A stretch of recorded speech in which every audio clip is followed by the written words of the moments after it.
Level 1. You have just enough. You are 22, maybe 23. You have a job. You have a paycheck. You have a phone, a car, maybe a small apartment that smells like someone else's choices. Life feels okay. Not great. Not bad. Just okay. And that's the problem. Because, okay, is the most dangerous place to be. It's comfortable enough that you stop fighting.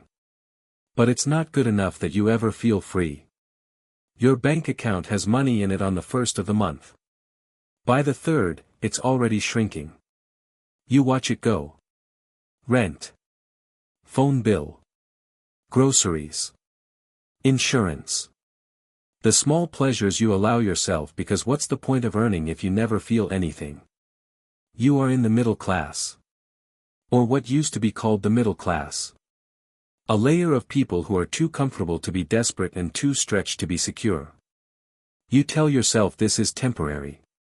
You tell yourself you're building towards something. You open YouTube videos about wealth at 2 a.m. You screenshot quotes about millionaires and their morning routines. You believe you are different from the people around you. Everyone at level 1 believes they are different. That belief is both what saves you and what traps you. Because believing you're different keeps you moving. But it also makes you arrogant before you've earned the right to be. Here is the truth about level 1 that nobody says out loud. You don't know what you don't know. And you can't. The gap between where you are and where wealth begins isn't just money. It's information. It's access. It's the invisible rules that people higher up follow without ever explaining them to you. You are playing a game. You don't have the rulebook. And most people at this level spend their entire lives playing without ever realizing the rulebook exists. But you're watching this. So something in you is already asking the right question. What does it actually cost to move up? Stay with me. Because level 2 is where the first real price gets paid. Level 2. The first real move. Something changes. Maybe you get a raise. Maybe you start a side business that actually works. Maybe you learn a skill that suddenly has value in the market. Whatever it is, your income crosses a line. You are no longer just surviving. You are slightly ahead. This feels like victory. It is not victory. It is the beginning of a longer, harder game. At this level, somewhere between 30,000 and 70,000 a year, depending on where you live, you start to realize that more money doesn't remove stress. It changes the shape of stress. Before, you stressed about having enough. Now you stress about what to do with what you have. Do you invest? Do you save? Do you finally buy the thing you've been denying yourself? Do you help your family? Do you move somewhere better? Every decision feels enormous because for the first time, you have something to lose. And here is the hidden cost of level 2 that will not show up in any financial advice video. Your circle starts to feel wrong. Not wrong in a dramatic way. Not an explosion. Just a slow, quiet drift. The friends who were broke with you are still broke. And they're fine with it. And when you talk about your plans, your goals, the things you're building, you can see it in their eyes. They're not inspired. They're uncomfortable. Because your movement is a mirror. And they don't like what they see. So you start having two conversations. The one you have out loud, in the group chat, at the dinners, where you stay small and relatable and don't mention the money stuff. And the one you have in your head, alone, where you're actually planning your life. This split is subtle.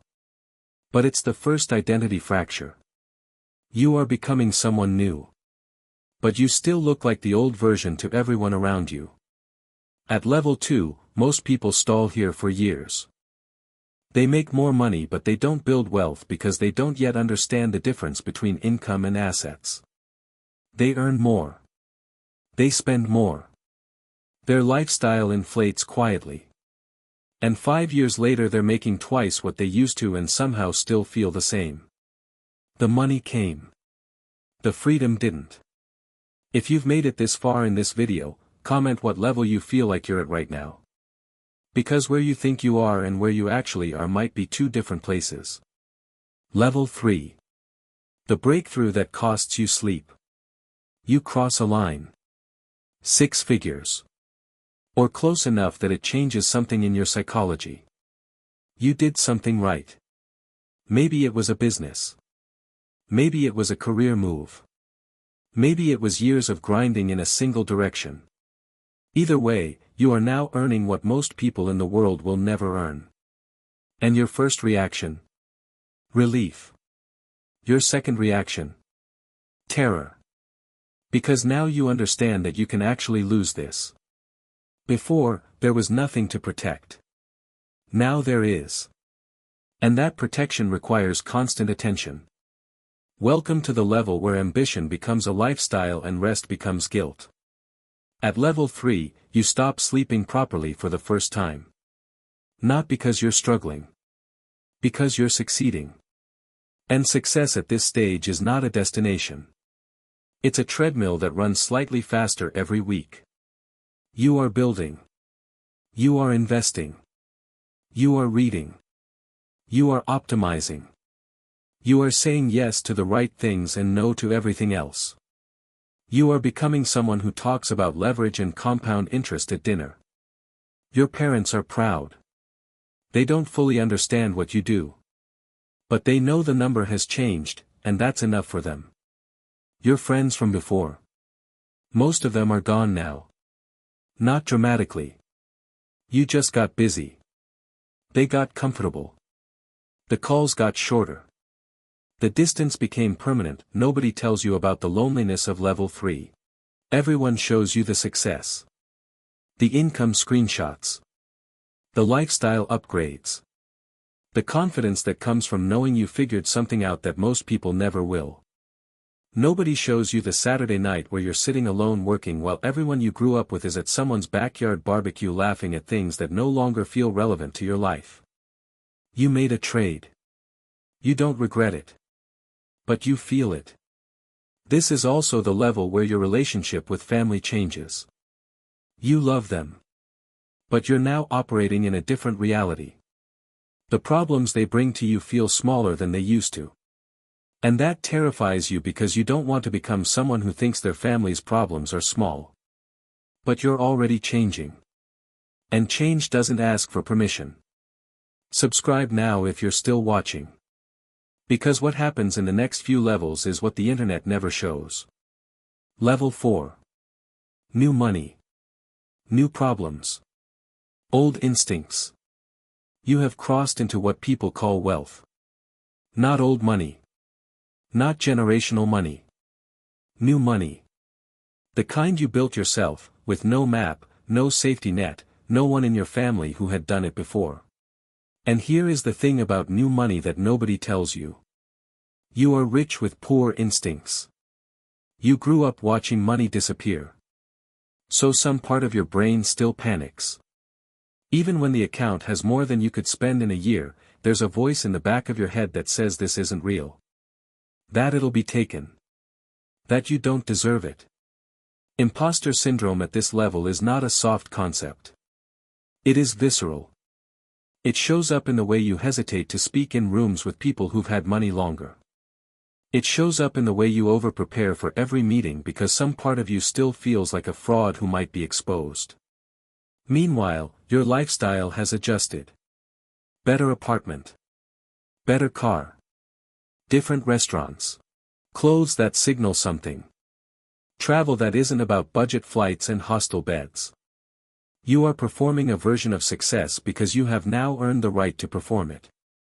But here is the twist. The people you are now around, the investors, the established business owners, the people with old wealth, they can smell the performance. They are not impressed by what you bought. They are watching how you think. Old money is quiet. New money is loud. And being loud in a quiet room is always a disadvantage. So you start learning. Not business skills this time. Social skills. How to speak. How to dress without screaming. How to be in a room with powerful people without shrinking or overcompensating. This is the education system that has no school. And the cost of this level? Your identity is in freefall. You are not who you were. But you are not fully who you are becoming. You exist in a gap. Too far from where you started to feel at home there anymore. Not established enough where you're going to feel secure. This gap is where many people at level 4 make the worst decisions of their financial lives. They spend to feel real. They make investments based on ego. They surround themselves with people who validate them instead of challenge them. They mistake access for belonging. And some of them, the ones who don't catch this, fall back. Not all the way. But far enough to feel the ground again. Level 5. The machine. You have now built something that runs without you being physically present every second. A business. A portfolio. A system. You wake up and money has moved while you slept. Deals have closed. Investments have grown. People who work for you have made decisions in your name. This is the level that looks the most like freedom from the outside. And this is where success stops feeling like success. Because the machine needs feeding. The business you built to free yourself is now the thing you are responsible for. The people who work for you have mortgages. Have families.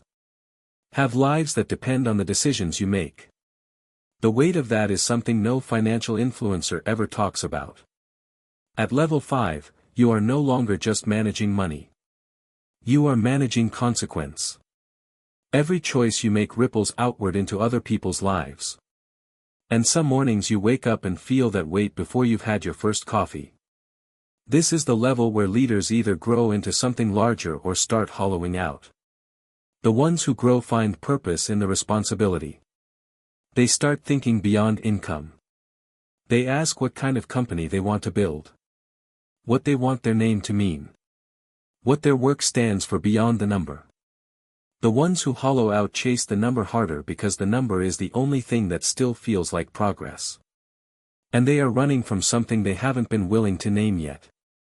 Up to now, you were climbing. Now the system owns you. Your time is no longer fully yours. The machine has a schedule, and it has put your name at the top. The irony of level 5 is devastating. You built this to escape a job. And you have built yourself a job that never ends, pays better, and has no one above you to blame when things go wrong. This is also the level where family cost becomes real in a way you feel. You missed things. You'll miss more. You tell yourself it's temporary. The people you love have stopped believing that. Not bitterly. Just quietly. They've adjusted their expectations of you. And on the nights when you're finally home, finally present, you look around the room and realize that everyone has moved on slightly without you.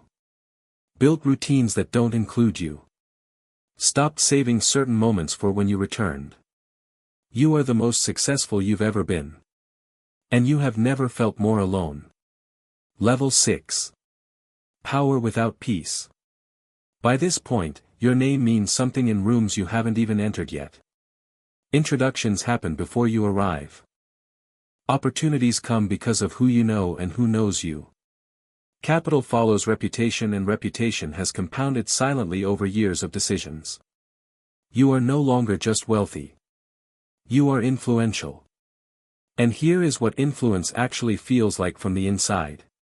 It feels like never being alone but always being lonely. Everyone wants something from you. Everyone is performing slightly when they're around you. Friends who knew you before are the only people who treat you normally, and there are so few of them left that you protect those relationships like rare objects. The people in your world now are almost all transactional at some level. Not cynically. Just structurally. You are a node in their network. They are a node in yours. The warmth is real, but it exists within a framework. You find yourself missing the version of you that had nothing. Not because having nothing was better. It wasn't. But because that version of you was free in a way that this version will never be. Free to be wrong. Free to be unknown. Free to exist without consequence. At level 6, you have too much consequence to ever feel that freedom again. This is also the level where your health either becomes your obsession or your crisis. The people who make it to the next level start treating their body like an asset. Sleep. Exercise. Food. Mental health.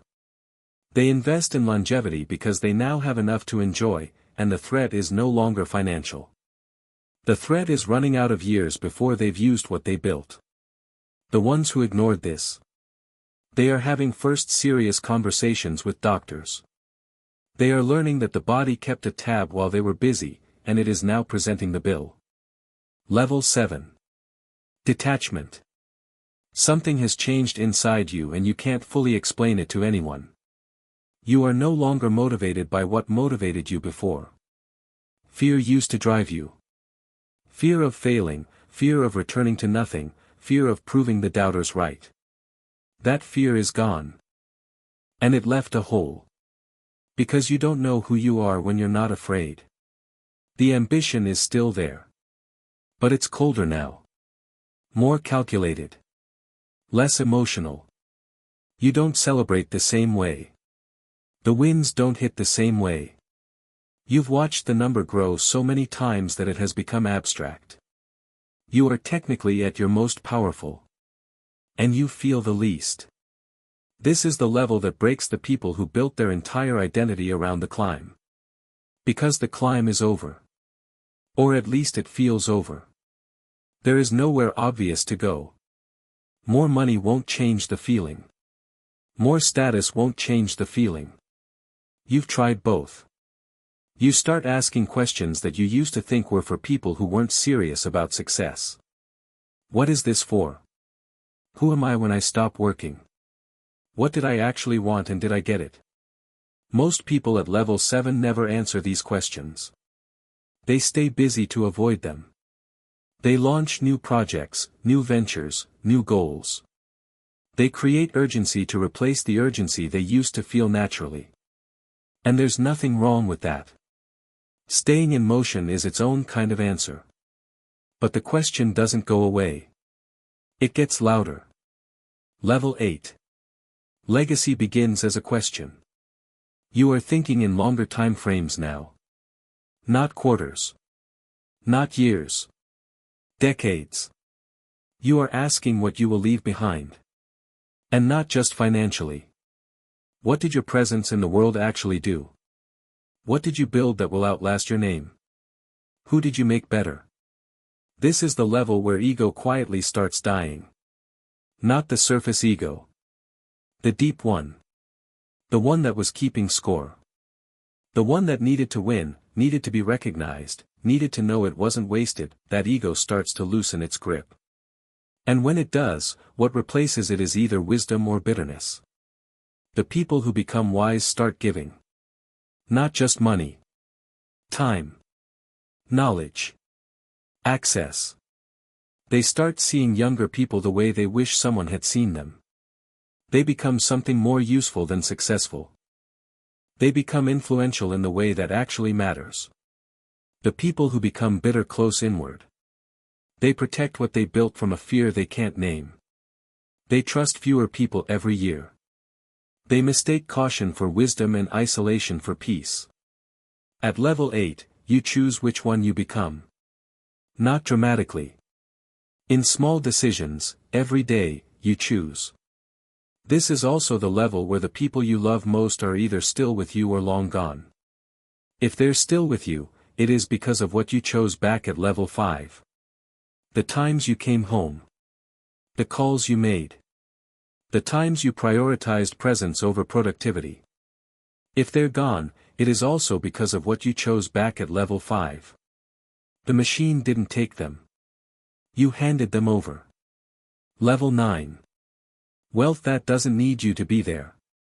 You have crossed into a category that has a different name in every culture but the same meaning everywhere. Generational. The money doesn't need you anymore. The systems run. The investments grow. The structures you built continue to function in your absence. You could disappear for a year and the empire would still be standing. This is freedom. Real freedom. Not the kind you imagined at 22. That was just fantasy. This is the earned kind. The kind that costs you a decade of sleep, a handful of relationships, and a version of yourself you buried somewhere around level 4 and never fully grieved. At level 9, you are thinking about your children. Or the people who come after you. You are asking what you will give them. Not just money. The money is the easy part. What you're really trying to figure out is how to give them the wisdom without the suffering. How to transfer what you learned without removing the struggle that forged it. And here is the uncomfortable truth you find at level 9. You can't. The money you give them is the suffering you remove. And the suffering you remove is the growth they won't have. And the growth they won't have is the thing that made you. There is no clean answer to this. Every great family fortune wrestles with it. You give too much, you build soft children who can't handle adversity. You give too little, you replicate your own hardship in people you love. The answer lives somewhere in between, and you'll spend years trying to find exactly where. Level 10. The final truth. You are at the top of the architecture you spent your life building. And it is extraordinary. By any external measure, extraordinary. And here is what you know now that you didn't know at level 1. The money was never the point. Not in a soft, inspirational quote kind of way. In the most practical, concrete way. The money was a measuring stick. A signal. A way of keeping score in a game that gave you a reason to get up and push and build and sacrifice. But the money itself, the number in the account, the net worth on paper, that never made you feel anything for more than a few days. What made you feel something was the building. The problem solving. The moments when everything was against you and you found a way. The times you were underestimated and proved something. The relationships forged in high-pressure rooms. The version of yourself that emerged under the weight of real stakes. The wealth was a byproduct of the person you were becoming. And the person you became is the actual prize. That person is harder. Quieter. More patient. Less impressed by performance. Faster at reading rooms and people. Slower to speak. Better at waiting. That person knows what they can survive because they've survived it. That person is not who you were at level 1.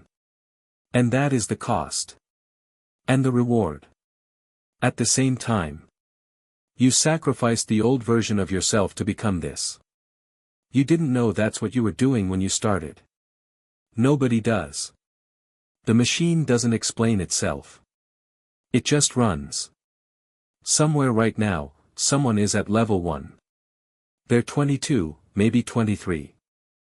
They're watching something like this at 2 a.m. on a phone screen in an apartment that smells like someone else's choices.